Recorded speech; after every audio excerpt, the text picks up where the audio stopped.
We're back. We're live. It's Think Tech Talks here on a given Wednesday. And you know what Wednesday means. It means energy, Hawaii, the state of clean energy, which we love more than any other show because this is our major mission. Remember, Think Tech, you know, we believe in raising public awareness about the importance of tech. And tech has, you know, transmuted into energy in the past few years. You know, energy is the tech that tech was supposed to be. I'm not kidding. Okay, so we really care about energy, and we have today with us Kung Wu, who was with the East-West Center, and now he's exclusively with FGE. And you may wonder what FGE is. I'm going to tell you. It's Facts Global Energy, and he's going to tell you more. Welcome to the show, Kung Wu. Thank you, Jay. Good to be here again. Good to see you. Yeah, we go back, you and me. I remember the first time we met. It was on Hawaii Public Radio. We did a show together, and I was so China, impressed. Many years ago. For years, I was walking around saying, I know Kung Wu. I know that guy. Yeah. Yeah, how long ago? 10 years, yeah? Yeah, that was 10 years ago. Yeah, when I was working with my other colleagues from the East-West Center at that time. Yeah. And my opinion of you has never changed. You are hopelessly straightforward. Thank you. I take that as a compliment. Yes. Okay.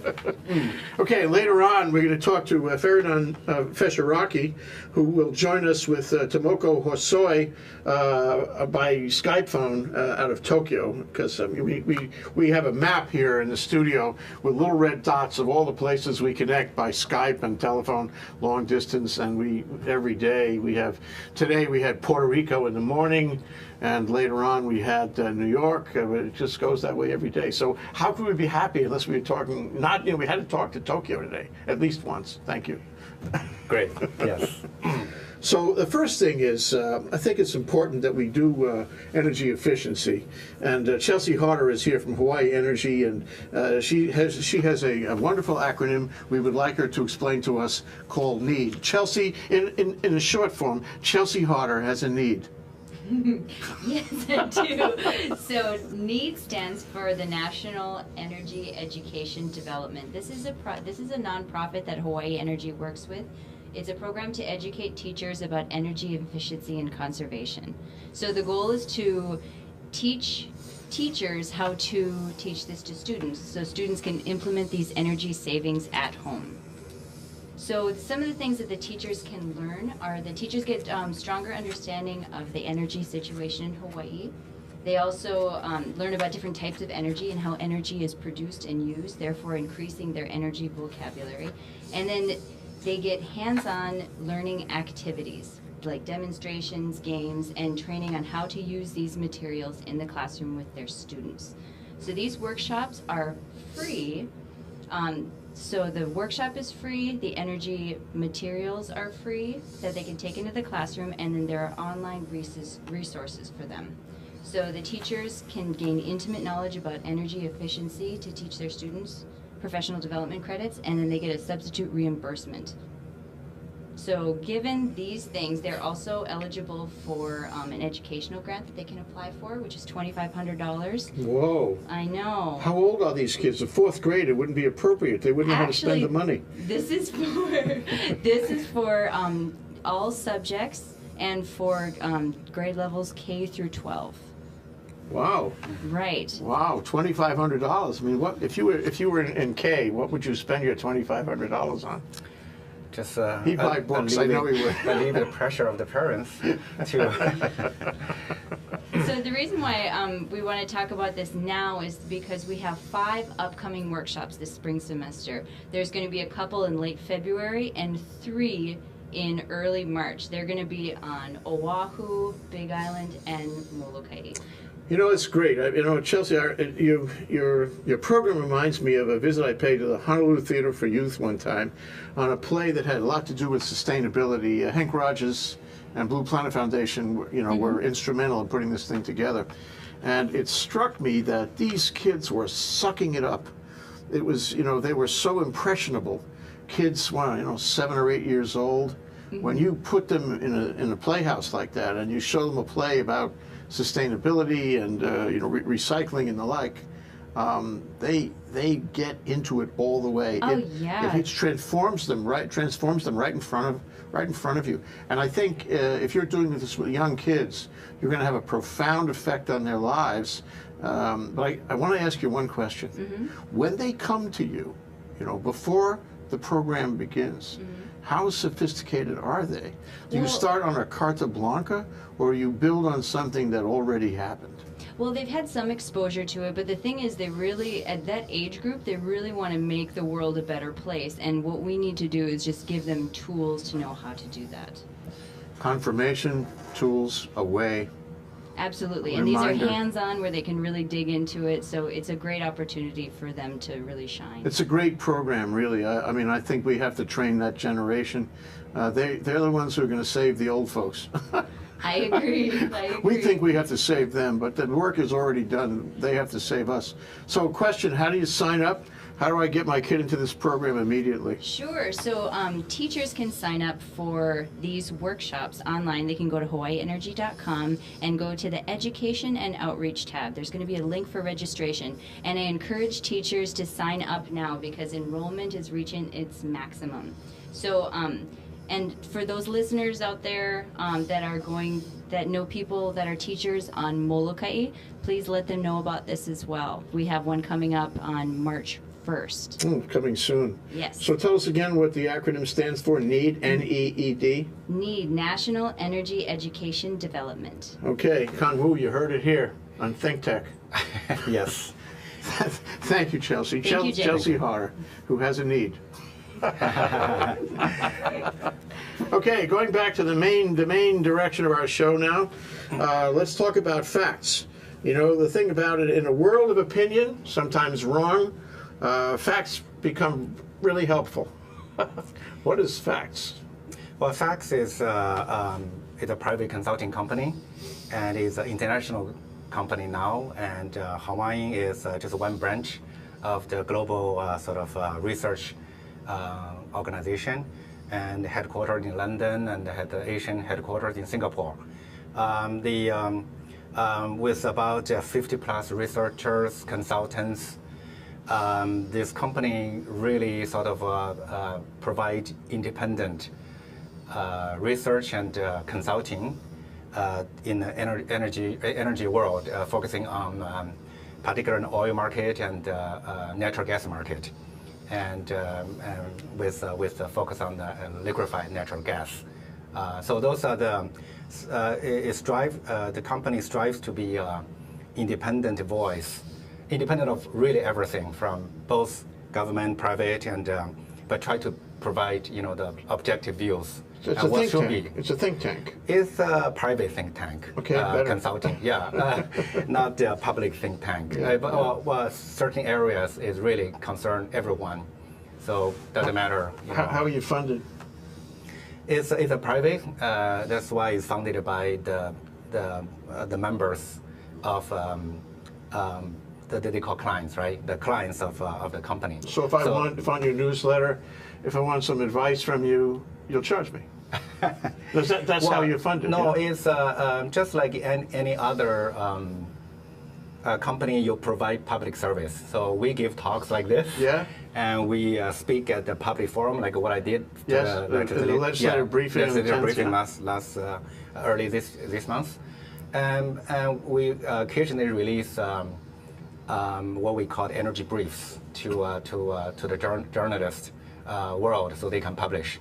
So those are but you need funding, right? Because this doesn't take a penny of the taxpayers' money, and you have to get fully functional.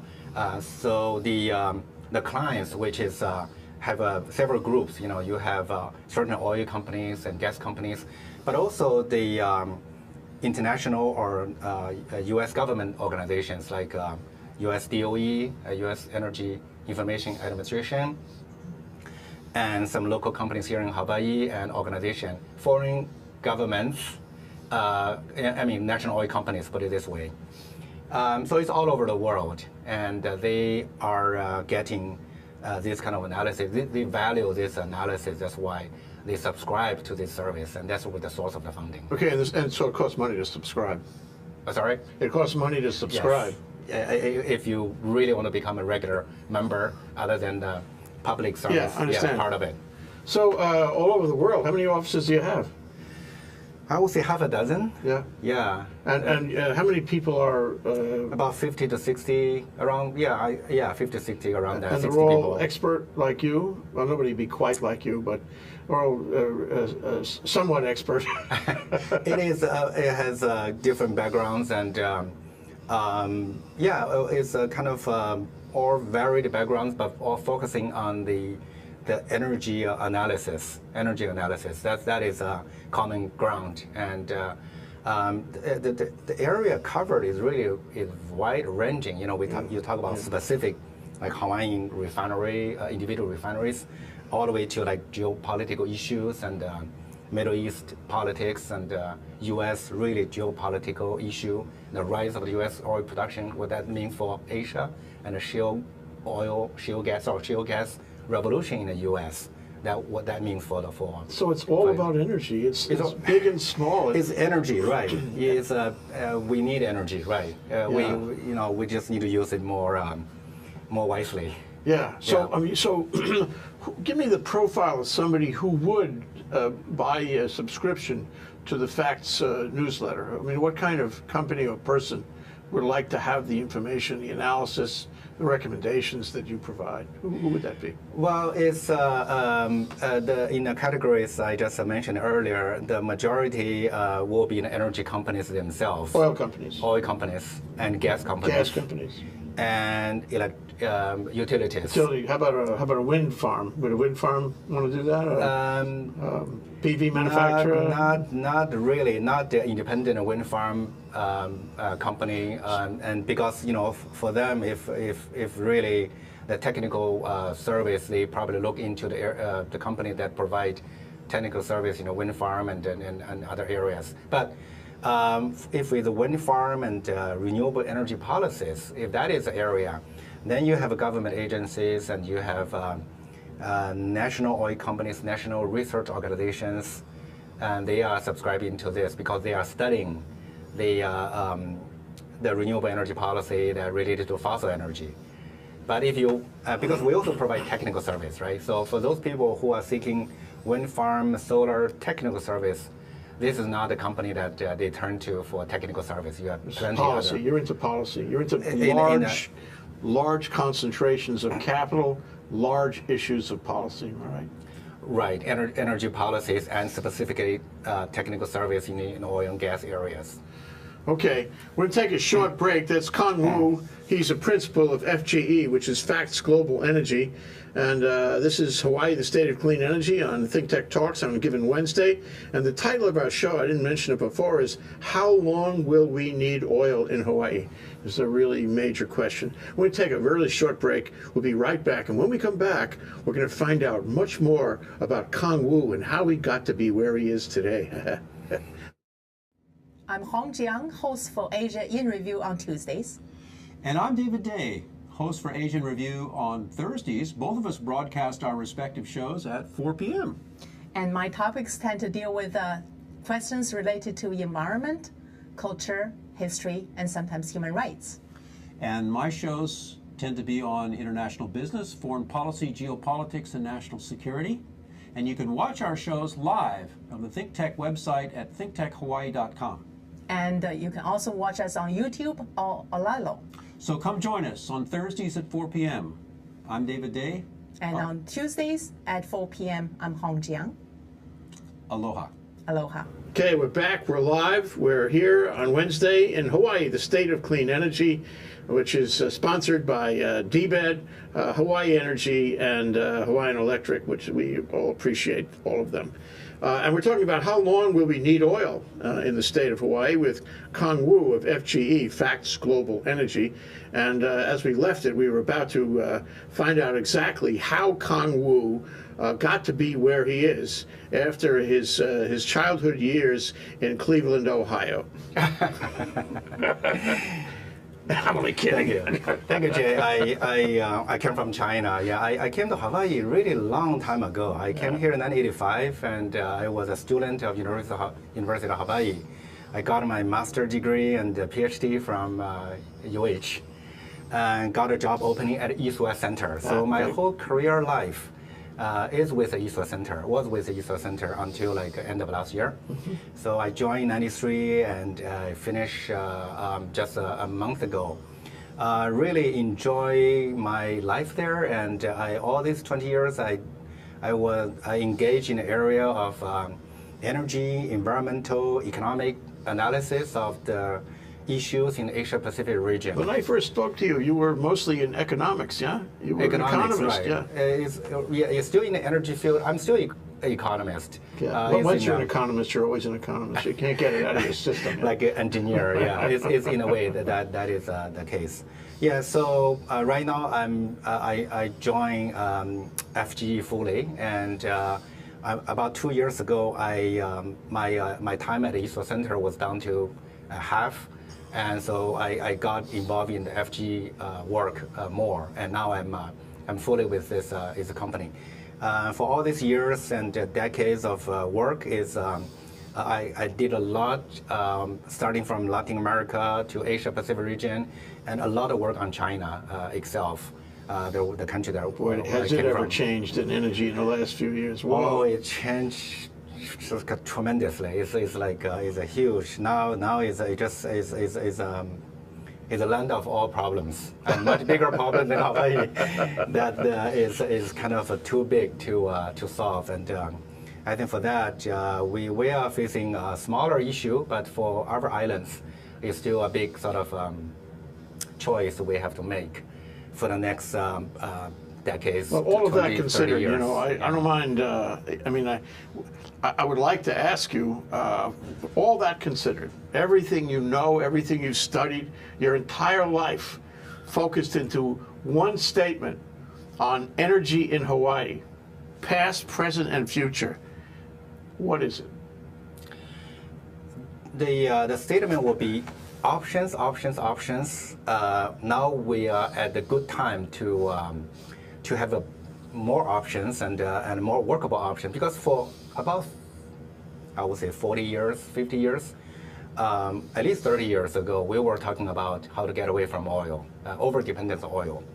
Even though I'm an oil specialist, we all agree that we're over-dependent on oil. But how to get away, and some of the language by people talk, it kind of are similar to what they did 30 years ago. But as kind of expert, I believe that we are having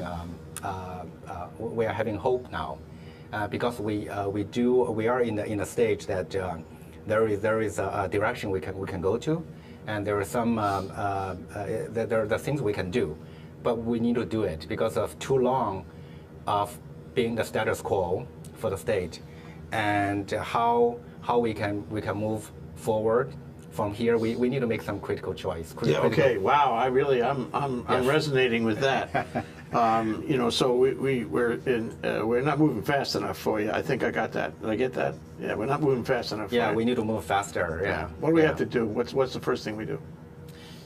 Seriously study all the options. Don't just say it. You know, the easiest one we say is renewable energy. Yes, that is and we're doing quite okay. You know, we're doing well.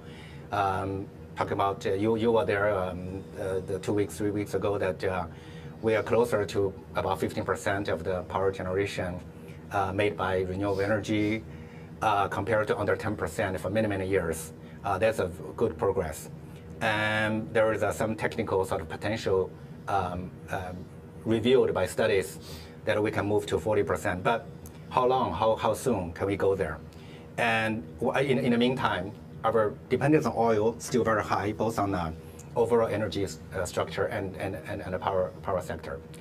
While we're moving relatively faster towards renewable energy, we should consider seriously how to get away from oil. That here comes I think the main thing I want to say. There is a choice. It's a cleaner fossil energy, that's natural gas. That we are having this kind of choice in front of us. Okay, let me ask you a question now. Why don't we just do PV everywhere? PV everywhere. My house, your house, the top of this building, everything down the street, PV everywhere. Why not? Well, PV doesn't solve your transportation issue, that you still have drive cars and where the gasoline will come from. You either have to produce locally or you have to import. From the electricity point of view, I think you talk to many people. There is the safety, reliability, and grid issue that you need utilities, regular utilities, reliable supply, and the Hawaiian Natural Energy Institute study demonstrate that already. You have to have a resource option. PV alone cannot solve the problem, that's for sure, but it certainly improves the. I mean, more and more PV will give you a higher RE, renewable energy share, and will help the path towards the situation that with. How would you solve the interconnect problem, Kangwo? That's the issue. That's why you need more reliable energy supply, not just talking about intermittent sort of only intermittent wind farm, PV and solar. You need another option as your base load, and your base load and that base load plus kind of potential transportation penetration provide sort of the condition that we can switch away from oil and towards a combination including natural gas, which is liquefied natural gas for that matter. You combining gas power with more and more renewable power is the best solution. Put it this way, in my mind. Okay, so and we don't have to go into renewable. Well, I mean, I just want to ask you one question. You know, we started out with like 10 renewables, right? Everything was in the pot, and there were a lot of people that said, "Oh, we got to try everything." There's all, you know, we got to be egalitarian about this, and democratic. So everybody, every single renewable possibility gets a chance. You know, from wave action to algae to everything. It's everything. But that seems to be going away. That way of thinking. It seems to be that the outline is revealing itself. And so when we talk about renewables now, we're only talking about a handful these days. What are the prevailing renewables in your view of it? Wow, that's a good question. I think you have a good description of the situation that even we try 10 different things, of course, most of them on a theoretical stage, that I want to say that market and consumers, they are the king, right? They decide things, right? Unless the government fund everything, otherwise, you know, you can talk, but you cannot implement. Yeah. You're right. I think nowadays is quite obviously the wind farm and the solar PV for that matter, and those are and efficiency improvement and some you know waste solid waste energy which we use in Honolulu, and some other acceptable technologies like CHP, cogen. Those are the workable sort of the size are different. I mean, size vary from one type to another. Yeah. Those are the workable, being operational. Okay, so you have a sort of a refined profile, a better defined, if you will, profile of renewables, and then you have LNG. Okay, and on the far side of that, I think we have to throw this in the pot, so to speak, is geothermal. We have geothermal. Right, geothermal in the Big Island. Correct. So, so how do you see this all unfolding? You know, like step one, what? Step two, how do we get where we're going to go with these three, and in what proportions and what dispositions? I think one of the main opposition to the natural gas is people seem to suggest that if you use natural gas, you prolong your process towards more renewable use. I think I have a different view and on that. So we talk about from point A to point C.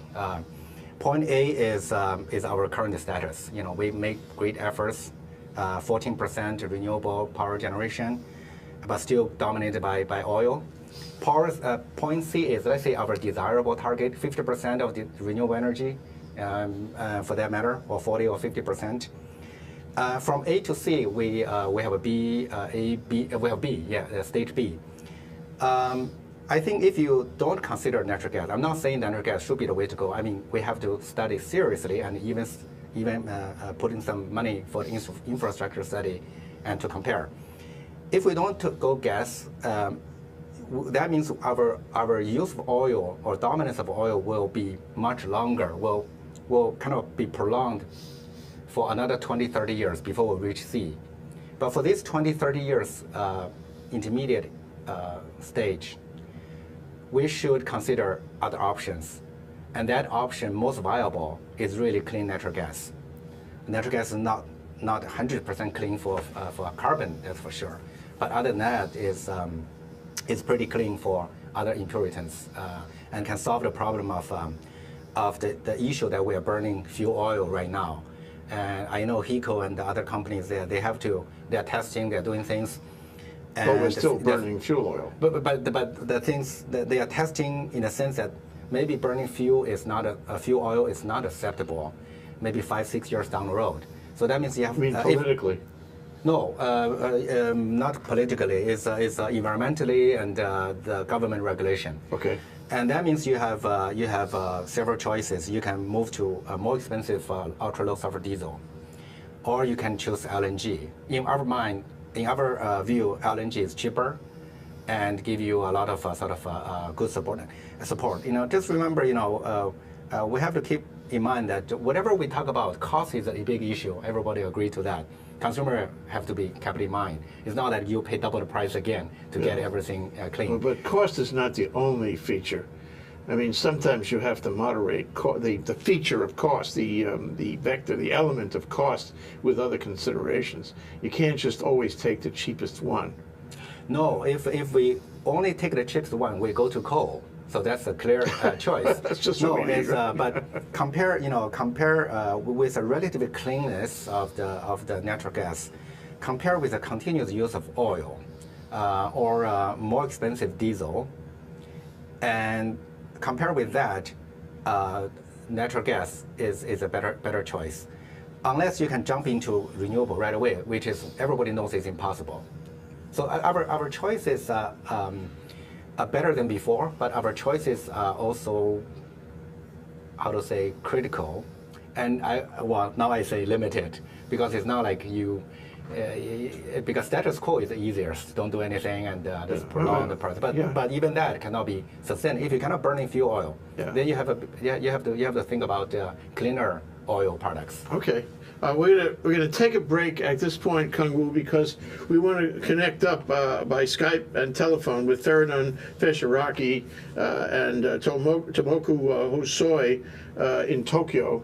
And we'll take this short break to get connected, and then we'll come back and we'll have them all on the line all together here. Here in Hawaii, the state of clean energy, discussing how long will we need oil with Kung Wu and others at FGE, Facts Global Energy. I'm Jay Fidel, and I'm promising you we'll be right back. Aloha. I'm Nicole Horry with the ThinkTech Commentary.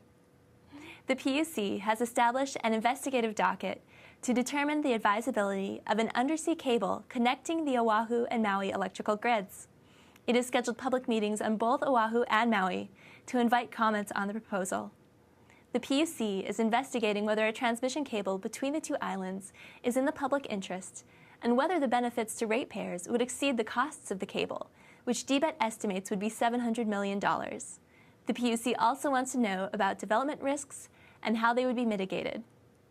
With the remarkable increase in PV in the islands and the availability of new grid technologies, it may be possible for each island to generate renewables that meet its own demand and to have separate renewable grids for each island instead. At the same time, an island that depends heavily on a source of renewables, such as PV, may be vulnerable to local changes in the weather or an unanticipated problem with that single method of energy generation.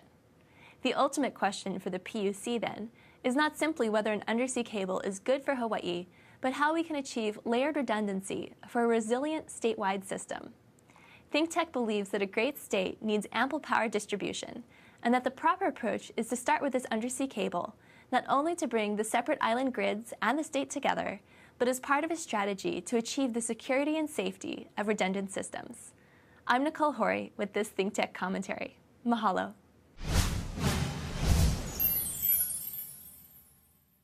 Right back. Yes. Okay, we're right Okay, back. thanks. We're here. We're connected with Tokyo, and that means that we're going to put a little red dot on our world map, showing we had a Skype call with Tokyo because we want to make the whole map red. This is Jay Fidel at Think Tech Talks. We're here with Kung Wu in the studio in the Pioneer Plaza building, in the core of downtown Honolulu, on Wednesday in Hawaii, the state of clean energy. We're talking today about how long will we need oil, and we're joined in Tokyo by Tomoko Hosoi, and maybe in a few minutes, Feridun Fesharaki. They're also with FGE, Facts Global Energy, and what we want to talk with them about now for the balance of our show is the global picture in oil and natural gas from their point of view as principals of FGE. So, Tomoko, can you give us your thoughts about how long Hawaii, will take to get off oil? How long we need oil, and how does that play with the world oil market availability and pricing? And how does that? This is not an easy question. And how does that play with natural gas? Wow, what a question! Are you ready to answer that question? This is Feridun Fesharaki. I can start. Maybe Tomoko can continue. Okay, good. That's Feridun Fesharaki, principal of FGE, Facts Global Energy. Thank you for joining the show, Feridun. By all means, in terms of the global oil and natural gas markets, we have global prices for oil which are in the range of $1,900, and this has been the case for the past 2 years. We expect over the next 4 or 5 years for the prices to drop by anywhere between 10 to 20%. But over the next year or so, they're likely to remain the same. But in the United States, the natural gas prices have been far lower than the international market. Today, because of the winter season, the prices have gone up significantly. But as far as we are concerned in Hawaii, the price of gas is not impacted by what happens in the United States, but more by what the price of oil is. Since our natural gas in Hawaii is derived synthetically from petroleum products. Well, but let me ask you this, Feridun. If the price of oil is going to be stable or go down for a little while, why do we need a bridge fuel like natural gas? Why don't we just make all efforts, and steam ahead as fast as we can to a pure renewable solution? I'm sure you have an answer to that, but I thought I'd ask it anyway. I'm sorry, to move quickly towards what? I didn't hear you. All renewables. So if it is, the issue with all renewables, of course, is this. First, what is the base load for power generation? Is the base load going to be power? They're going to be renewables. The base load is going to be fossil fuels. If you want to make base load renewables, then you must have much larger production available in the first place. And of course, as you know very well, that in Hawaii, where there is the best sun and the best wind available, still renewable energy has to be subsidized. That even at the higher price of oil, subsidies need to be given. And while we can continue this movement, I think we must be careful not to do anything to increase the rates for electricity even higher. In Hawaii, it's already the highest in the nation. Yes. So it has to be done very slowly and very carefully. A full move to one area would indeed result in higher prices. So it has to be very measured and slow in order for it to be absorbed in the society. Mm-hmm. So But it sounds like to me the demand for world oil and the peaking oil, moment in history is not as much a crisis as we thought it was going to be. Am I right? I think that's absolutely correct. That the idea that we're running out of oil is no longer an idea to be taken seriously. We have plenty of oil and plenty of gas, at least until the end of this century, if not longer. So the supply issues are no longer critical. The issues of interruption and the Persian Gulf and the wars disrupting it, at least for the next 20 years, are not relevant issues. The issue would be only environmental and creating a diversified supply source. That gives incentive to look at all the different aspects and options. But before, we had the gun to our head that what happens if there is a problem in the Straits of Hormuz are closed and we're not going to get the oil. It doesn't matter anymore. As particularly the United States, we are moving toward self-sufficiency in a very strong sense. By 2015, U.S. will produce more natural gas than Russia. And by 2017, more oil than Saudi Arabia. So the picture has dramatically changed, and we need to adapt ourselves to the new picture and look at these issues as diversification strategies rather than energy security issues. Aren't you worried about the environmentalists' claim that fracking will do permanent and unnecessary damage to the environment? No, I'm not worried about that. It's the issue of spending money to do it right. And it is really requires a strong regulation, which actually does exist, but maybe strengthen the regulation to make sure that they do it properly. If it is done properly, then it does not create problems. And if it does create problems, then there should be punishment to go with it. But, you know, the United States now has moved beyond the point of no return. We're looking at 3 to 4 million jobs coming from the shale gas revolution and several $1 trillion of income. The train has already left the station. It cannot be changed. So you're saying one thing I think is really important to recognize is that fracking can be done right. It can be done in a way with appropriate technology that will avoid all the methane issues and you know, carbon release issues.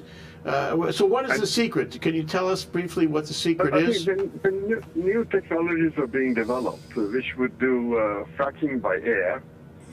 The whole idea of fracking by chemicals and fracking by the way it's been done at the moment, which results in contamination of water. These issues, the technology which is already in progress, and I would expect within the next 2 to 4 years, it will be on the market with allay the fears of many who worry about the contamination of water by looking at different technologies. But it's a matter of spending more money and being a bit more careful. Let me ask you one other thing, if I may, and that is you know, this issue about infrastructure in Hawaii. In order to get natural gas here, we have to spend a certain amount of money, you know, building infrastructure, and I guess that includes Jones Act ships that would bring the gas here. We have to build, you know, processing plants here or maybe offshore. This is going to cost a lot of money, and when you consider that as against the fact that this is not intended necessarily as a permanent solution, but maybe a bridge. I'm not sure that's your thinking, but I mean, that's what people say. Is it worth the investment? Does this pencil out if we spend the money on the ships and the processing plants? It's not that much money. Okay. Let's talk about a few $100 million. If you compare these costs with variety of costs, and in terms of how much oil we buy, this is nothing in that basis. It's sort of a small fraction. And these are technologies which already exist. And you buy an option, and you buy flexibility, and of course you get cheaper gas. But in terms of the total amount of investment, these are not huge investments by international standards. I think everything can be handled with a few $100 million. Okay, well that's pretty good. And then what system would you put in place to retire it? You know, I mean, I would have some concern that you know, knowing very little about this, that once you put this in place, everybody will be you know, become habituated to it. It'll be cheaper than anything else, and we'll say, just as we said for oil, oh, this is our permanent solution. How do we make it a permanent solution, Feridun, or do we make it a temporary solution with an exit? And what is the exit? Well, that's a sort of a very tough question, because you're asking people to judge the future, and nobody's clever for 20 years.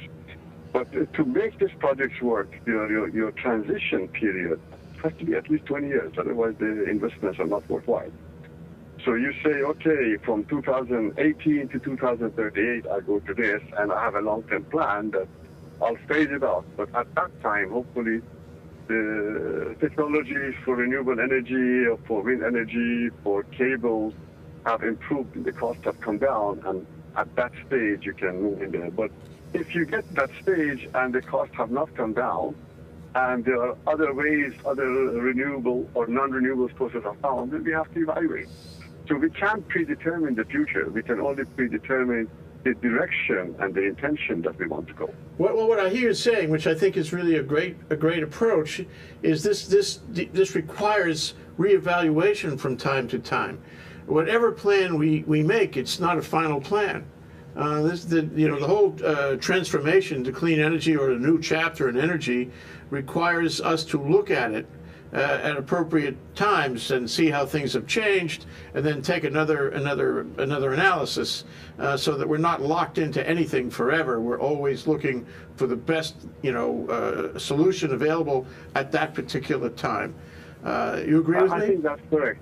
I think that's exactly what I'm saying, is that these things are directional. So even the Hawaii Clean Energy Initiative, we have to look at it as direction. So the direction is defined, and we know where we want to go. The issue is that every now and then we have to see, has the world changed? Do we need to evaluate?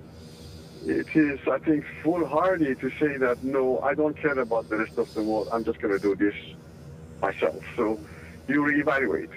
And, we can't forget about the revolution which is taking place. Now, in Hawaii, there are lots of people who are experts on renewable energy with great expertise. Those who know about the oil and gas market are very limited. And we have created a very strong source in the company and within the East West Center. Unfortunately, we all have left the East West Center. Oh, yeah. Can we take a minute? Can you tell us what happened there? I think people, our listeners, would really like to hear it from you, Feridun, about exactly what happened, your departure and your current situation. Yes, what happened, of course, is that people like myself, I donated my salary for many, many years to the East West Center, and it was almost a no-cost proposition. And we provided a nucleus for the East West Center so that both international and domestic local issues can be studied in great depth. But we have found a change in management, which has occurred many years ago, and management essentially has gotten rid of any kind of thinking and research. They're not interested in deep thinking. They're interested in bringing people together to shake hands and say hello. And we have protested this many years that the student program, the graduate program of the East West Center, which is a foundation of the East West Center, and the research, which was a foundation, both of them have been essentially destroyed. And we resigned in protest against that, hoping that the Board of Governors, the society, takes a look that this is a great resource and is going to waste and is not focused in the new areas. And that's one of the reasons the financial viability of the center is in serious doubt, because the center has nothing to show to outside. And when they say, what are you doing today, which the world needs, is almost nothing. Meeting people and holding hands is not enough. Substantive thinking, substantive planning, and real quality research is what is missing. And I think that's the reason that we have left to highlight this issue to the people in Hawaii. Wow, when you talk like that, Feridun, you make me understand why I like Shasha so much. Yes. Yes,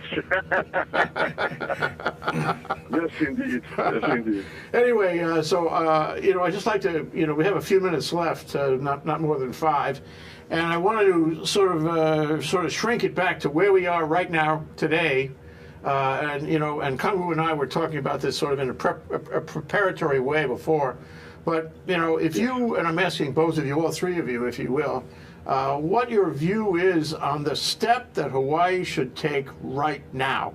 We're hanging in the balance somehow. We need to get moving in some step. What should that step be? Where do we go right now? Okay, who wants to go first? Actually, I will go first.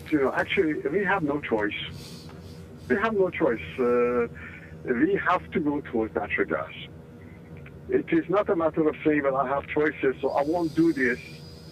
If I want to go full hog renewables today, the technology and availability is not there. I can't say, okay, I'll phase out oil and I'll go to renewable the day after tomorrow. I'll do it. No. This is a much longer proposition. So we have no choice but to go to gas.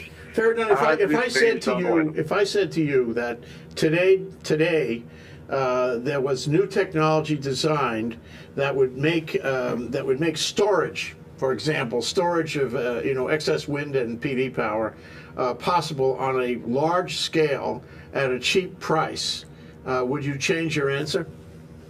Yes, I would. If you could give me a base load volume for, say, 1,000 megawatts of power at the prices which are better than what we have today, I would say yes. Mm-hmm. And in fact, if that was the case, it would have happened. Yes. Why is it that the PUC is tearing down so many of the project proposals? Because that increases the cost. PUC's job is to make sure the cost doesn't go even higher. So we have no choice. We have to go to natural gas and then wait for technology to bring the cost down and then see what happens to the price of oil.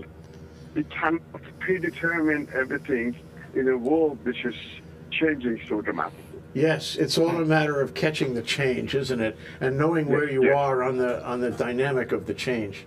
Kang-woo, you had something on this. Yes. And I'll also pass on to Tomoko-san, who may... Oh, yes, okay. We haven't heard from her. So let's hear from Tomoko-san. Hello? Yes, Tomoko-san, can you give us your thoughts on the steps to take right now? Would you repeat the question Can you again? give us your thoughts on the steps that Hawaii should take right now to proceed on its mission of getting off oil? Yes. Okay. Dr. Fujiraki and I have been in Tokyo this week because there are some important events taking place in Tokyo. We have election for Tokyo governor, and the Japanese government will come up with a new energy policy in a month or two. And that should show how the Japanese public perceives the current energy policy we have in Japan and what changes Japan should have. So after Fukushima, Japan has increased the significant import of LNG and oil for the power generation because we don't have a nuclear power plants operating today. And already today, we have 47% of total power generated by natural gas. And Japan imports almost entire natural gas we consume as a form of LNG. So we import 87 million tons of LNG. So Japanese government realized that 70% dependency on any fuel, even natural gas, this is too much dependence on one type of fuel. So the Japanese government coming up with new energy policy, hopefully in February, that the government essentially is saying that the natural gas, LNG, cannot be the base load generation capacity for Japan. So naturally, Japan would have to have the nuclear and coal coming back. So the key is the balance. The key is the diversifying the fuel source for the Japanese government. So now Hawaii is looking at the natural gas and other options. Maybe Hawaii has a lot to learn from the Japanese history of the how the energy policy had been formulated, and we had a very ambitious target in the past for the nuclear. Japanese government was targeting for 50% nuclear dependency prior to Fukushima disaster, but now we revising it and evaluating what was wrong. So we would have a new energy policy and also new Tokyo governor. We would have some implications because Tokyo is the capital of Japan and highly dependent on nuclear generation. Yeah, well, it's a learning experience for sure. It sounds like that's a good flexibility to learn by what happened and to reorganize. But one thing comes to mind is if everybody in the world is turning to liquid natural gas or natural gas of one kind or another, that means that the price of natural gas will go up, right? And if they're turning their backs on oil, it means the price of oil will go down. So aren't you a little concerned that if everybody turns to natural gas as an element in its production, we'll wind up paying more than we thought? Yes. So what is happening in Japan is the utilities. We have both power and gas utilities. They both import LNG.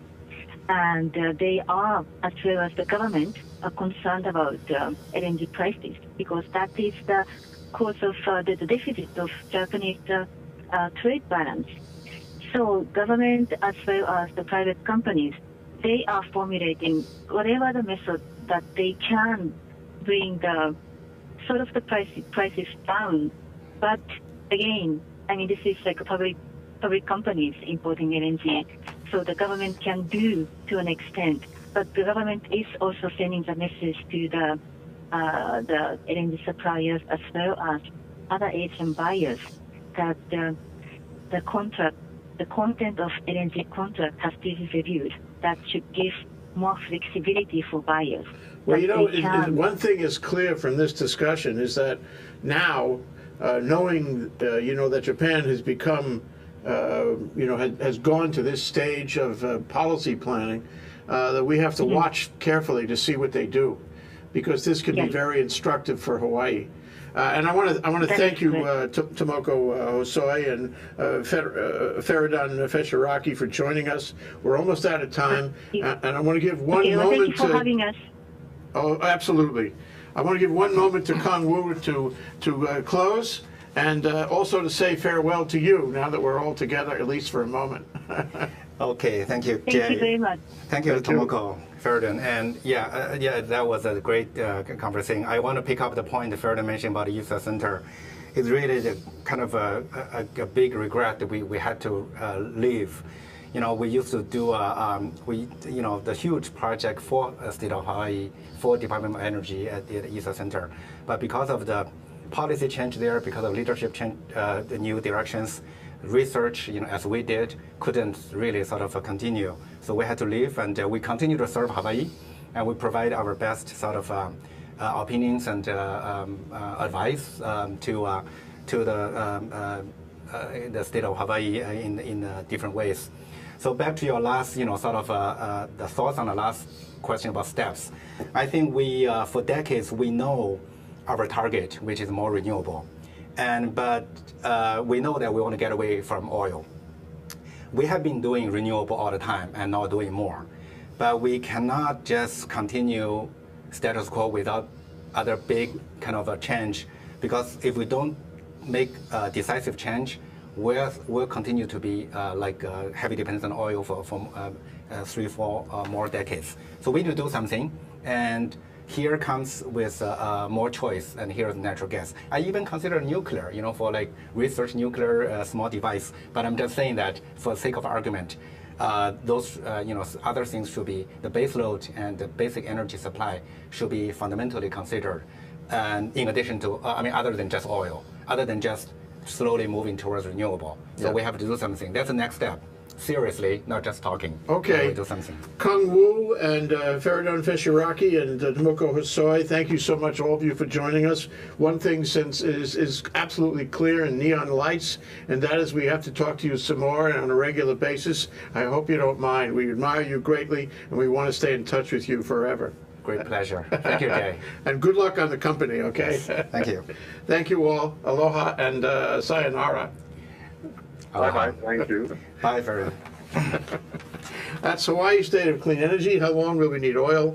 And we'll be back tomorrow with Thursday Science and Michael DeWert, our chief scientist here at ThinkTech. Aloha.